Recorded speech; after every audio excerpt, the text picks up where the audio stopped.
Hello, welcome to the Rusty Nail Trooper. What brings you here today?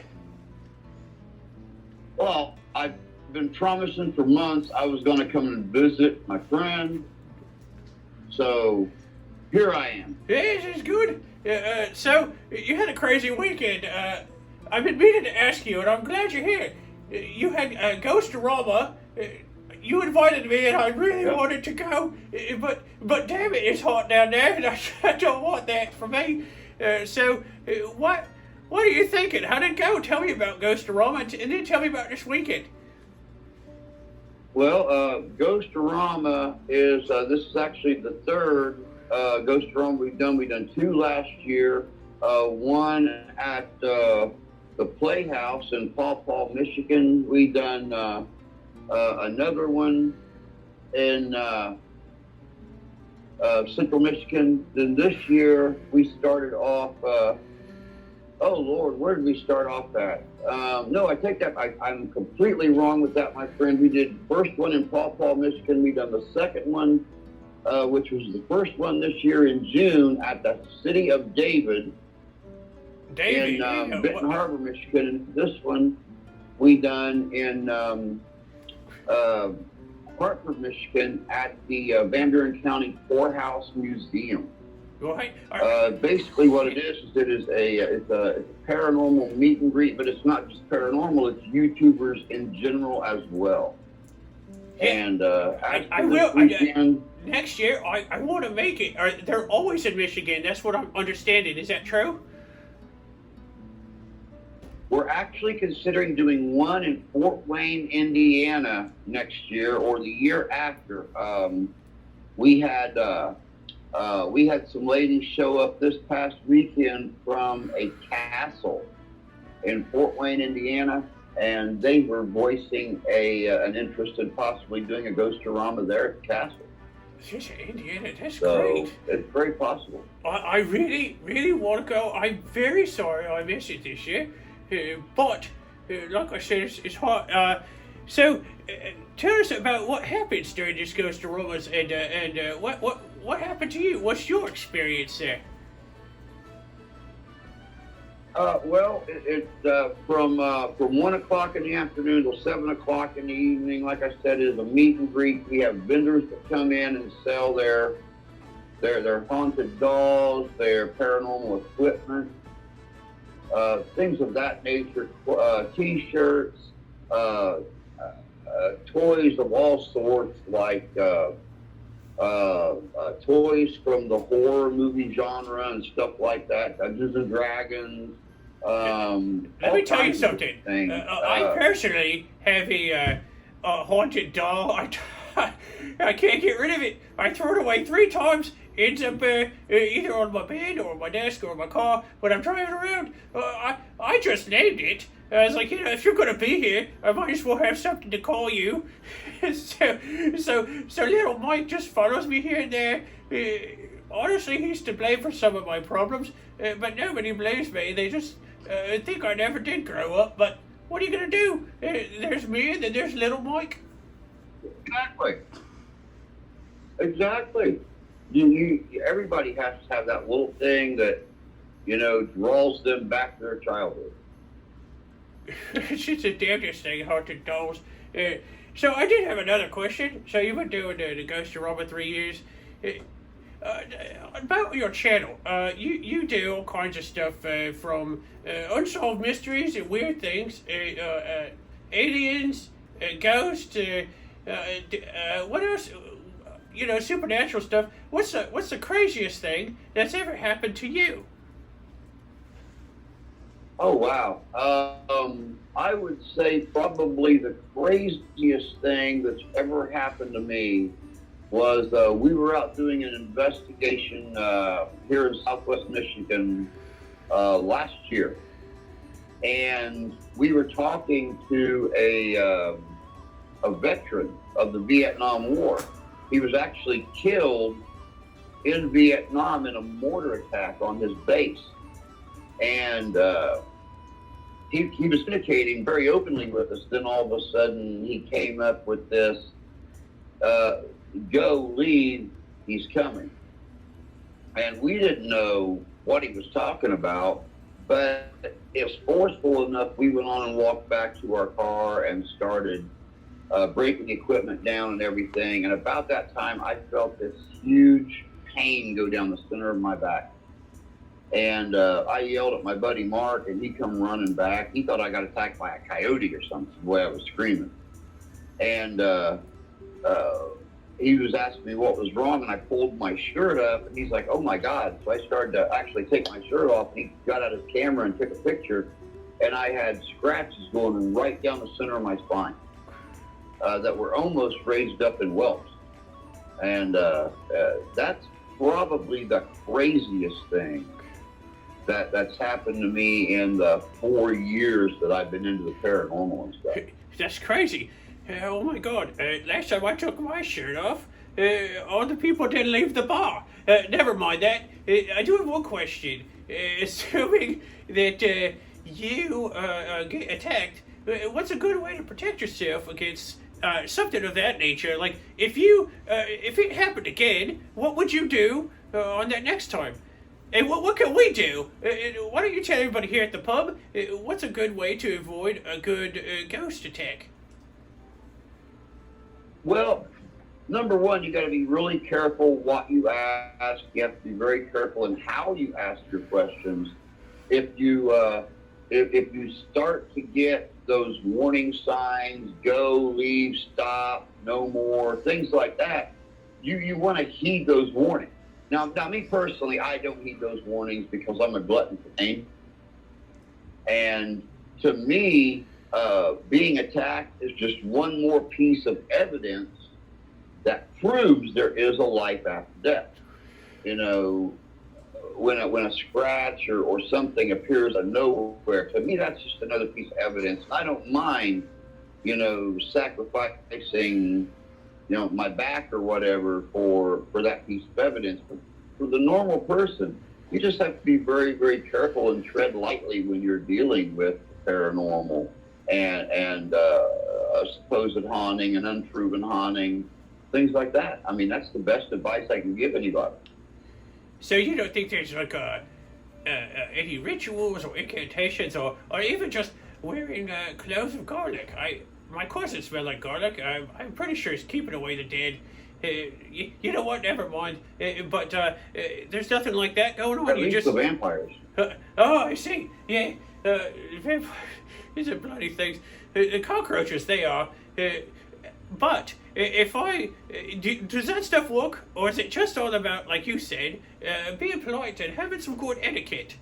There are a lot of people that believe that certain gems, certain stones, like a moonstone or types of quartz, having certain incantations available, prayers, holy water, things like that can actually, provide some protection.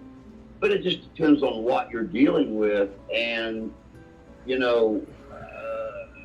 how you presented yourself and how you're taking their comments to heart, whether or not you are, or you're just saying, aha, I'm gonna stick this out.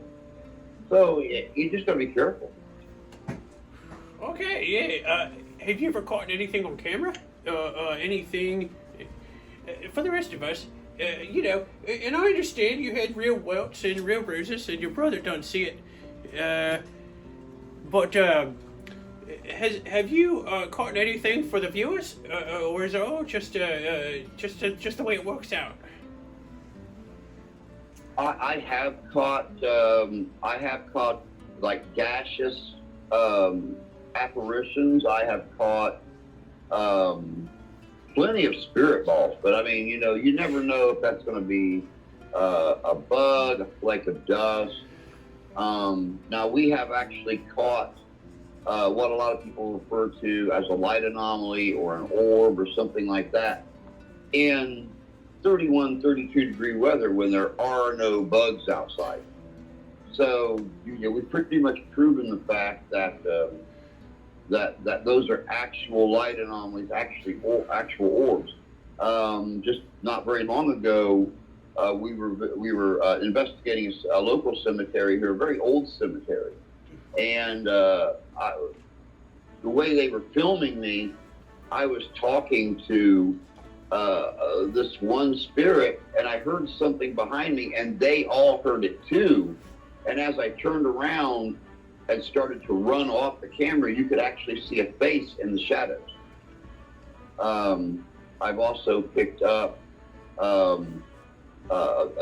smoky apparitions before, and now that we're using a lot of SLS photography, which, you know, maps the stick figures of an anomaly.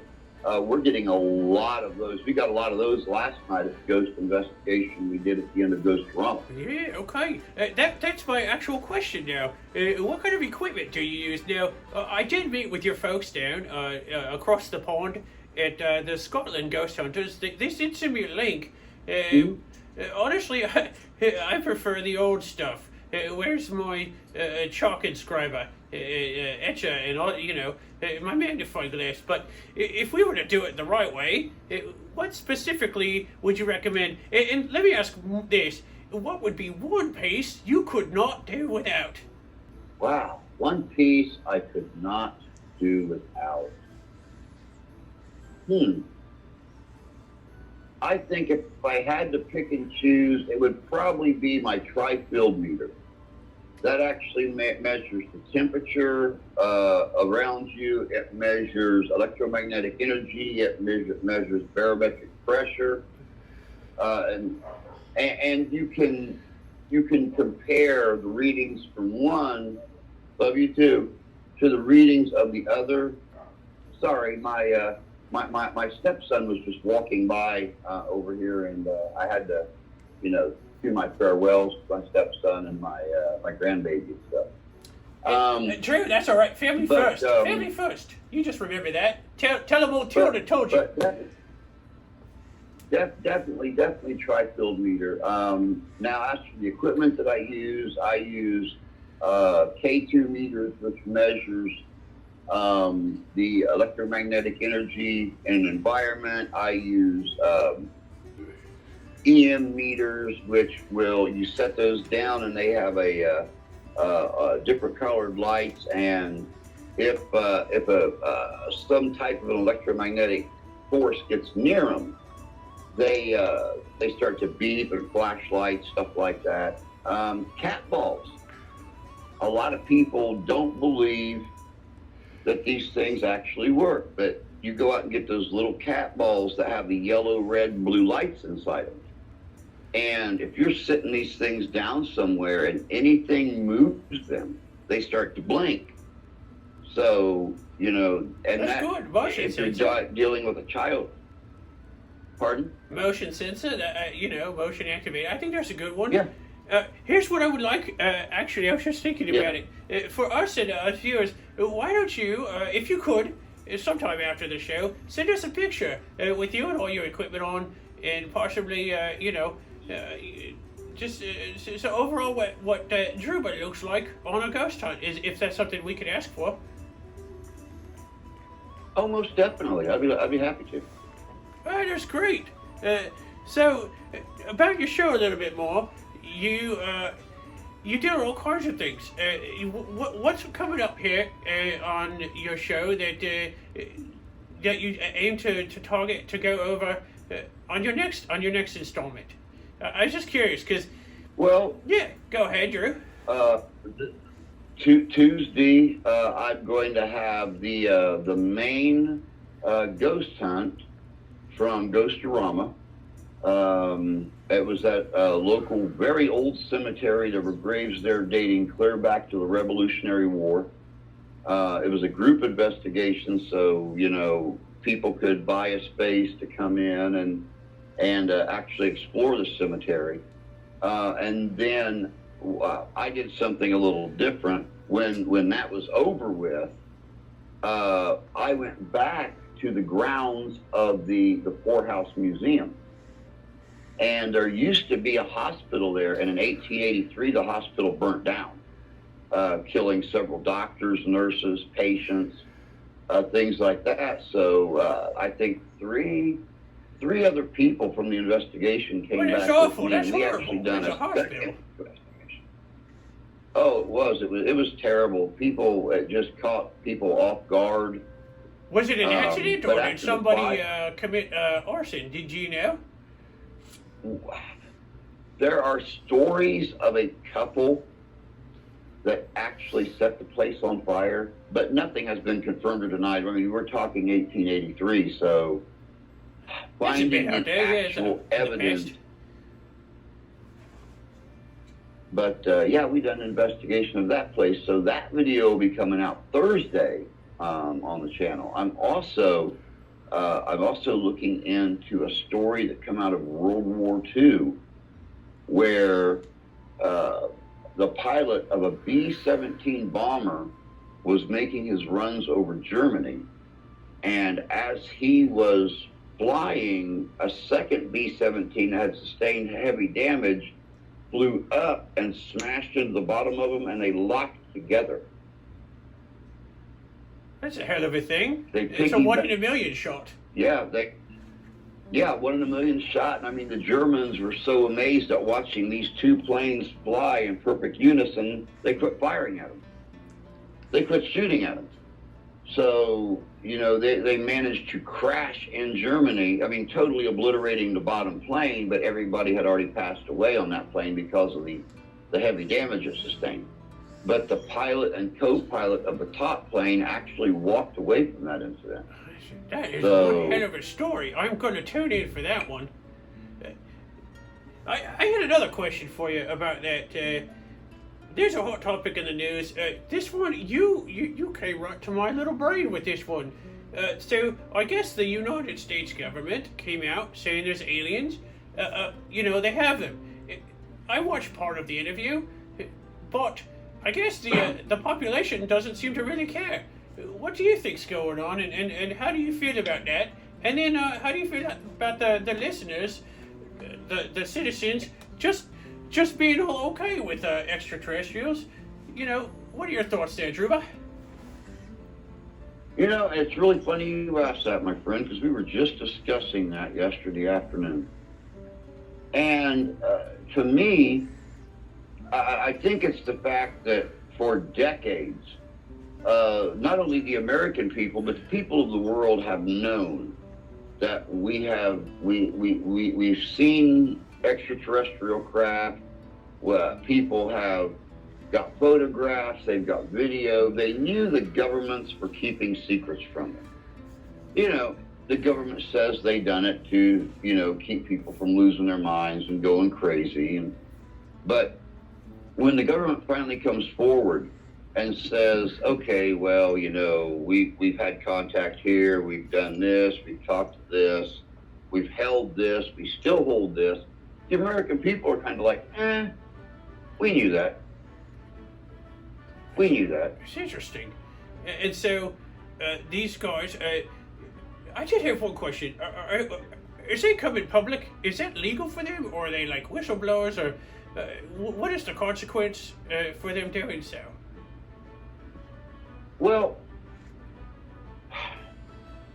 if you'll remember right, about 3 years ago, the Pentagon actually came forward and released thousands of papers on the existence of extraterrestrials, UFOs, things like that.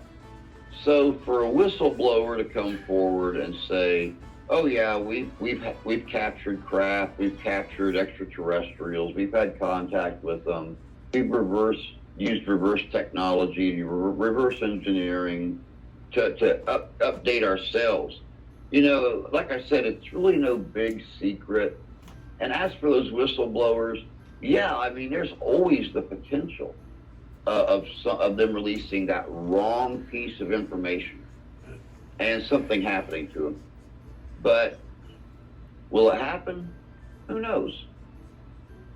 Yeah, I don't know. Who knows? I don't trust the government. 1 second, I'm going to get another drink here. Just one moment. Right, sorry. Well, I was a little dry, but I'm doing all right. The government.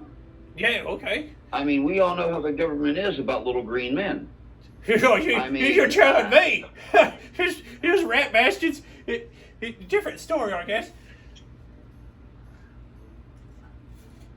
Of course. But, you know, I mean, if they're treating extraterrestrials this way, could you imagine what would happen if they ran across a whole village of goblins somewhere in well, let's say Washington or Oregon or Colorado or something like that? You know, it'd be like the alien autopsies all over again, trying to figure out how have these little green bastards, you know, I'm sorry, stayed around and nobody's. You gotta watch your language there, little green bastard. You're a big white bastard. Well, you just said dirty rat bastard. Government. You know what, Drew? We're friends here. You just carry on. Oh. But yeah, I mean, you know, it's. I don't think I honestly believe the government could come out and say, you know, we have entire colonies of extraterrestrials that have come to Earth for to colonize and stuff like that. You know what? We granted them that, and the American people be like, we knew it. It's true. I believe you're probably right. It's just maybe the American people, I should say, or globally, I would say globally, are just becoming kind of cold to the situation. Kind of like on the news, you see all the violence, and now it's just another day. Yeah. Sadly, yeah. So you've had some experiences firsthand with the paranormal. What about with extraterrestrials? Any experience there? I have actually never had, besides, you know, seeing things, like here just a couple of years ago, my wife, my mother-in-law, one of her friends, our daughter, went out and was watching a meteor shower.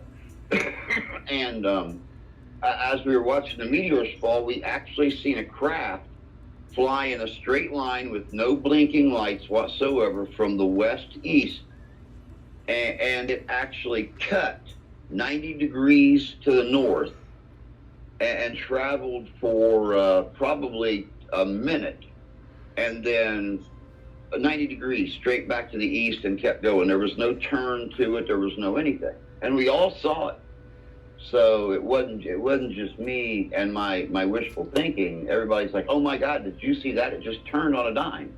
So that's the only real experience I've ever had. Yeah, those sightings, it gets pretty intense. I guess if you look back through history, and you're the one guy I want to talk to about this, you have ghost, paranormal, extraterrestrial, all from history. Ancient civilizations doing these records and these scriptures. What seems the most real to you? What makes the most sense? Well, obviously, if there are alien planets out there that do support life, and we know there are. I mean, it would make us the most conceited planet anywhere to think that out of the millions and millions of life, inhabitable planets, that we're the only one with life on it. We've only been around as a species for, you know, a few thousand years, and there have got to be planets out there that are thousands of years, if not millions of years, more advanced than we are, which means they've been coming here into other planets for thousands, maybe hundreds of thousands of years. So when it comes to ancient aliens and ancient technologies, and the fact that our forefathers, human and goblin alike, you know, that we have encountered, that's right, at some point in time, some type of alien race. So I had an out there question. So I'm Go ahead, finish there. Yeah, I definitely. No, I was just saying, I'm a very fond believer in ancient aliens and the fact that they have been to multiple planets and talked to multiple races for hundreds, maybe hundreds of thousands of years. Yeah. I'll ask him. One of the gents here at the pub had a question for you. It's out there. I just thought I'd ask. How do you feel, or have you ever heard of any paranormal extraterrestrial? Their religion, or maybe their spirits? Anything of that nature? Well, you know, people have discussed this for a very long time, and I mean, who knows? I'm not the authority that knows. I can't give you a definite yes or no whether or not there's paranormal alien apparitions out there. I've never encountered one. Yeah, I know. The question's a little out there, but I appreciate you looking into it and addressing it. It took me by surprise. I'm like, yeah, I'll ask him, about you a little bit. So, how long you been on the air for there, broadcasting? Well, I actually started back in 2018 with a channel called Living History Comes Alive. And after about 2.5 years of that going, we ran into a little problem with, I started doing the paranormal, and I don't know if you know this or not, but the paranormal is a very, very competitive field. Everybody is trying to disprove or discredit other paranormal investigators.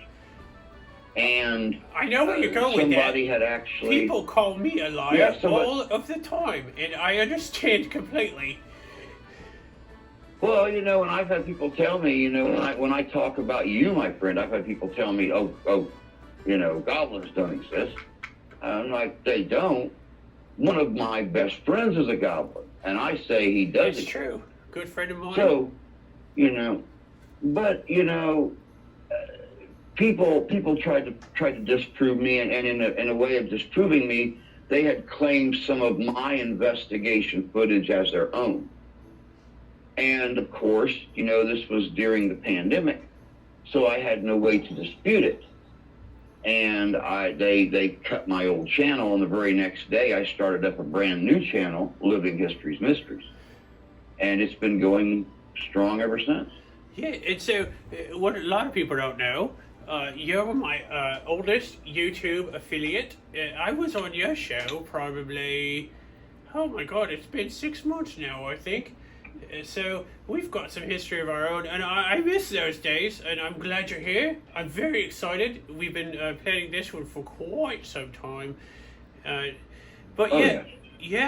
So my intent is definitely to come see you. Maybe I'll bring some of these feelers with me. Who knows? It's what, a year? And you guys do it once a year, right? Get together for Paranormal. I had another question for you. Actually, it just popped in my brain. What is the craziest unsolved mystery that you're looking at right now? Oh, wow. The craziest unsolved mystery right now. There is stories of a female serial killer from LaPorte, Indiana. And supposedly, according to stories, she could have killed up to 35 or 36 men.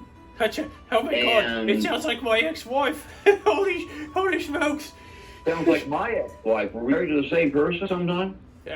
Honestly, it probably knowing her, but don't worry about that.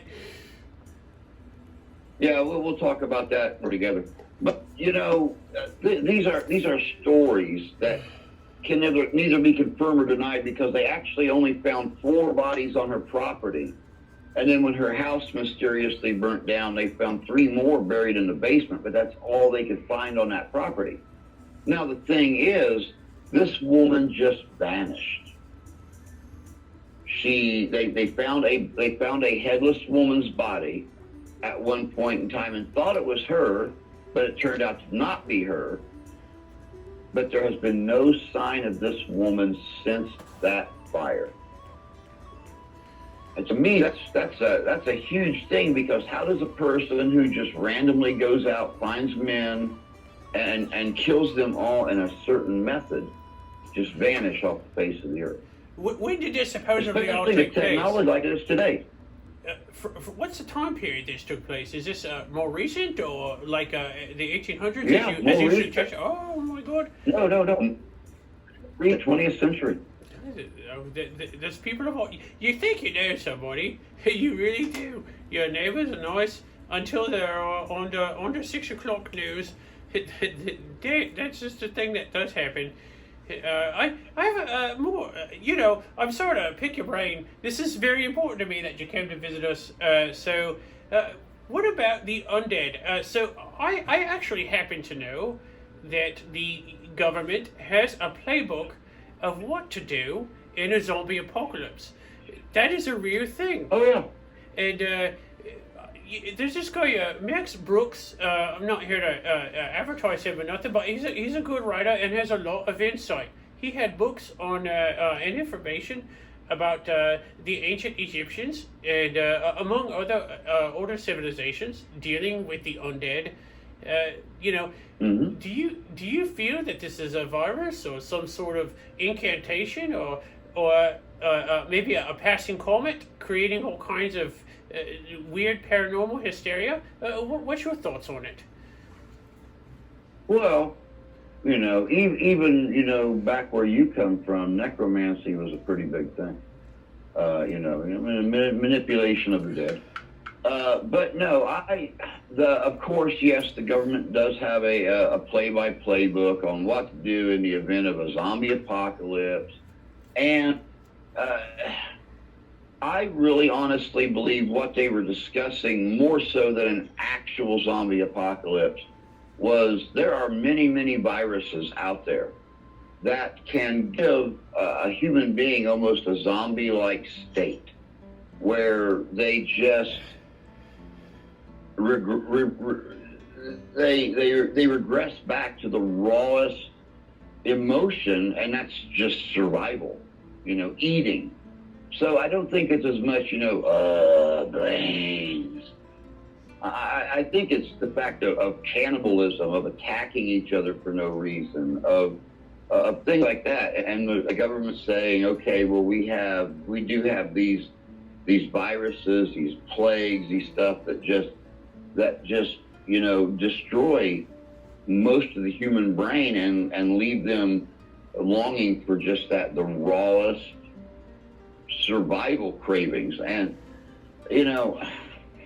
as for dealing with the undead, well, when America was colonized, when they started colonizing America in the 15 and 1600s, they actually they brought stories with them from other countries, and one of those stories was, of course, vampires. And there are places here in America that actually there's supposed to be entire villages of vampiric individuals. Then, of course, we have the cages that went over some of the graves in the 17th and 18th century. And, of course, the stories were to keep the vampires from rising up out of their graves and stuff like that. So, I mean, there's always those stories. I knew a guy here at the Rusty Nail. He used to frequent last year. He done leave and got hit by a buggy. He was out for 2 days. They declared him dead. He done walk around. It was all over the papers. It turned out he was just so inebriated he didn't even know what was going on. That's my experience there.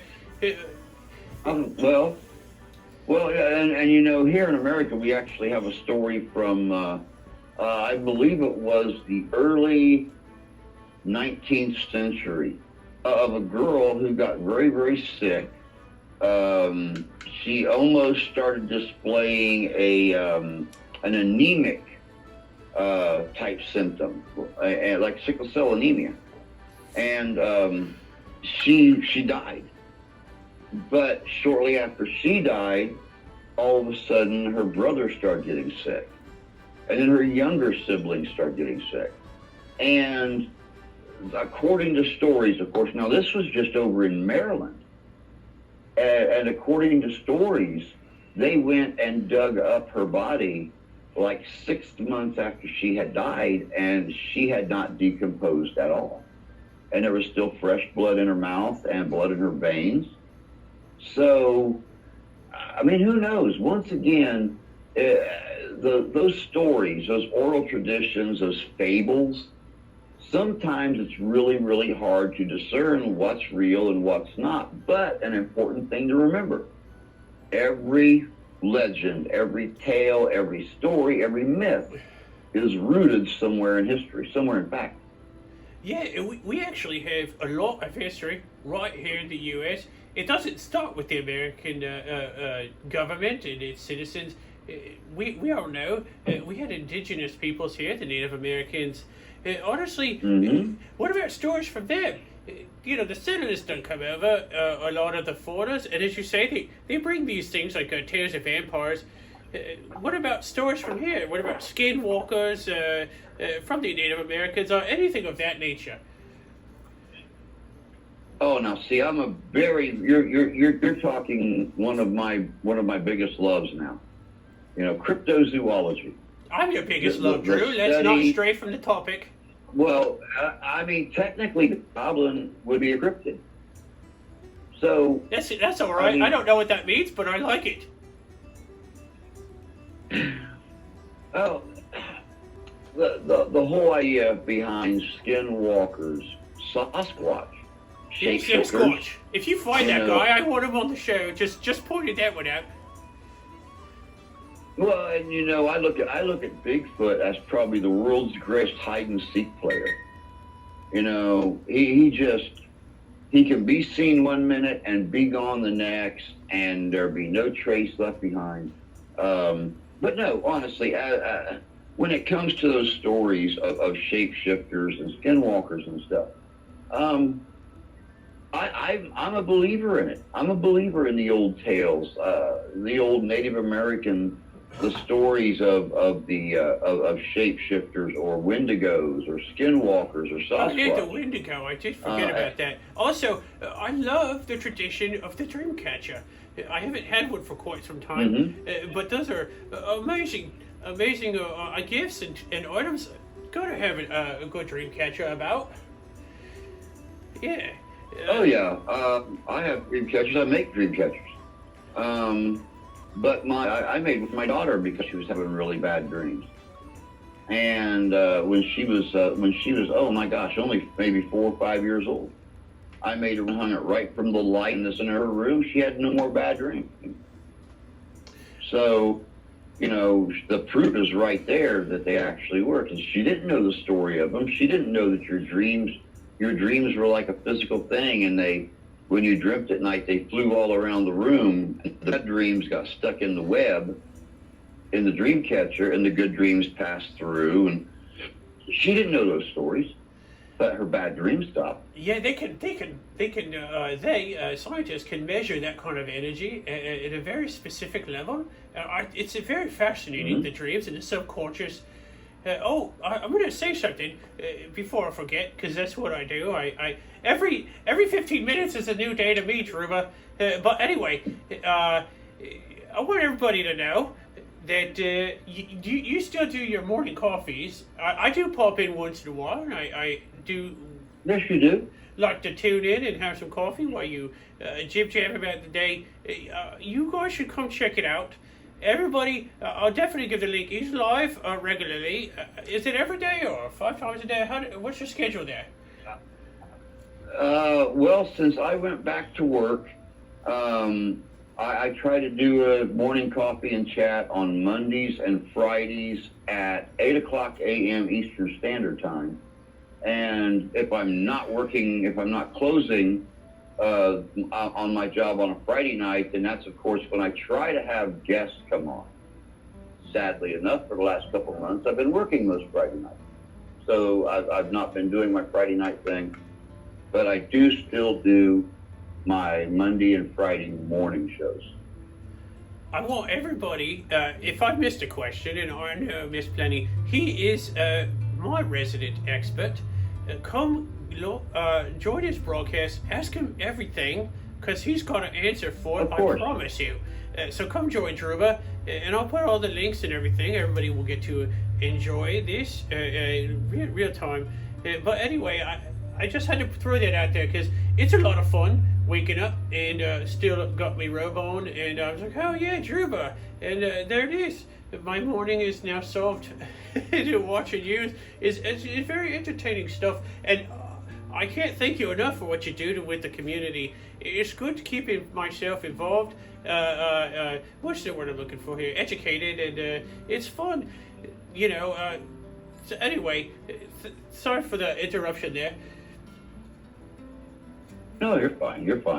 I enjoy doing things with the community.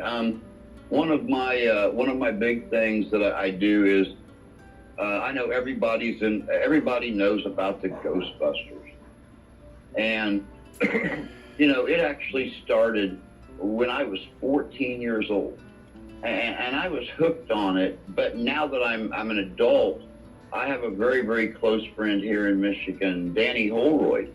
And he actually started the Kalamazoo Ghostbusters in Kalamazoo, Michigan, and the Great Lakes Ghostbuster Coalition, which I'm very honored to be part of. And, we put on the outfits, and we go out and do praise and go to children's hospitals and cancer wards and that things is so like great. that. I love hearing that. That is great, Druba. I love doing that for the little kids and just putting a smile on their face, letting them hold our proton packs and hitting the button and firing them up, and we're just watching their little eyes gleam and look at all the happiness and stuff that they have. So, I'm always looking for ways to give back to the community, whether it be that or it be some kind of a fundraiser at Christmas time for an unfortunate family or something. I mean, something that's just going to really impact an individual or a family that really needs to be impacted in a positive way. That's really great. Oh my God, another question. I love it. My brain is the hamster is spinning, so that's good. But this is a question. I thought maybe another patron there at the nail come up with something, but okay, I'm happy to take your questions too, my friend. Yeah, I appreciate that. No, they're out there playing cards. Honestly, I wouldn't worry about them. They're a bit inebriated. So, with that, how do you feel about time travel? That's another one I had for you.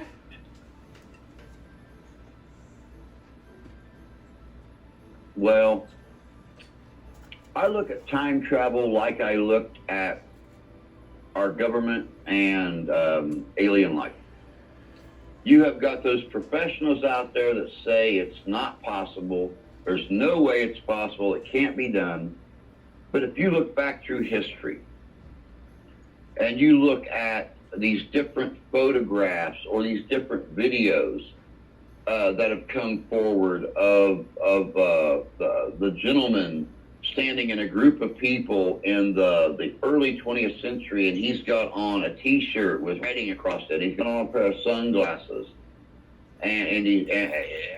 I mean, those are things that did not exist in that time period. And you look at the lady walking out of the opera, and she's holding a cell phone.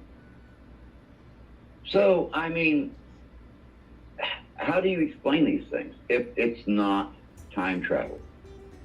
I mean, how do you explain these instances where you see photos of people that are wearing completely different clothes that shouldn't exist in that time period, or they're doing things that shouldn't be possible in that time period?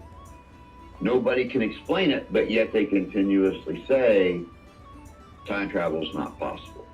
I believe time travel not only is possible, but people have been doing it. Now, is it us from 1,000 years in the future? God knows. It's a fascinating topic. It's just 1 second.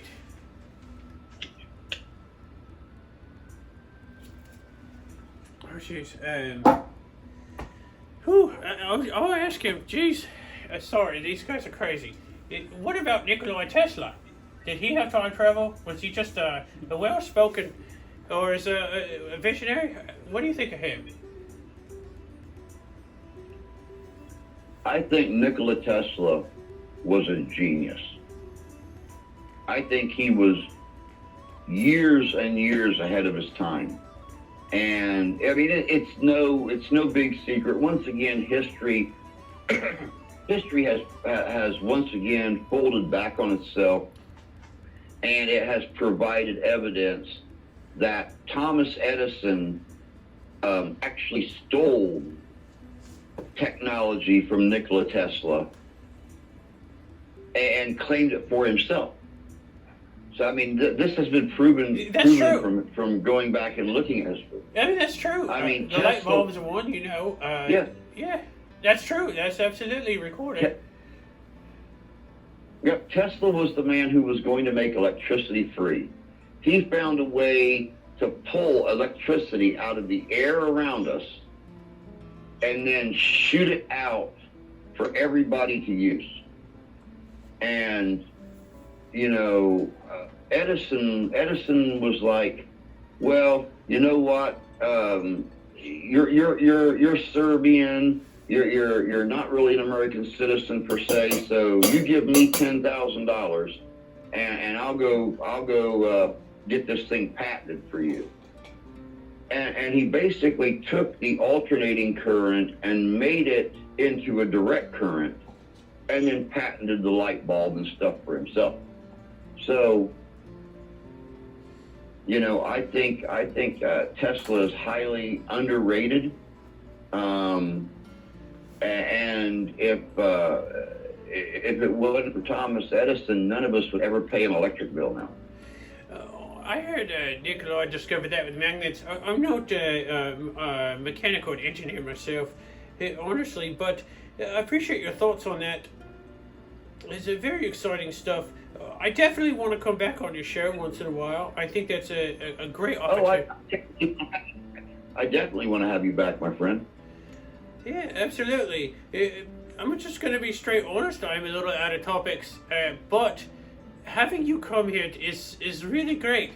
Is there anything else coming up on your show you'd like us to know about? Or do you have any other events that you're going to be at? Maybe we could come visit you at some point in the future?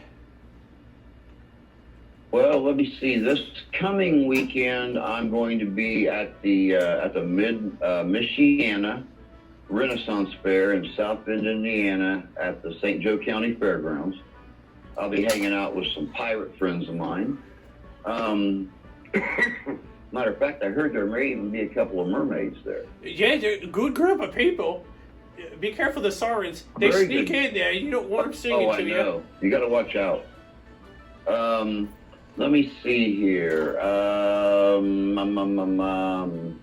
course, I think that's going to be it for August. I haven't got anything coming up in September. October, I've got a couple of history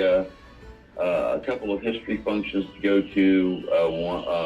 Both of them are Civil War, and then we'll get into November and December, which will get us back to the Ghostbuster thing and visiting the kids and doing parades and things like that.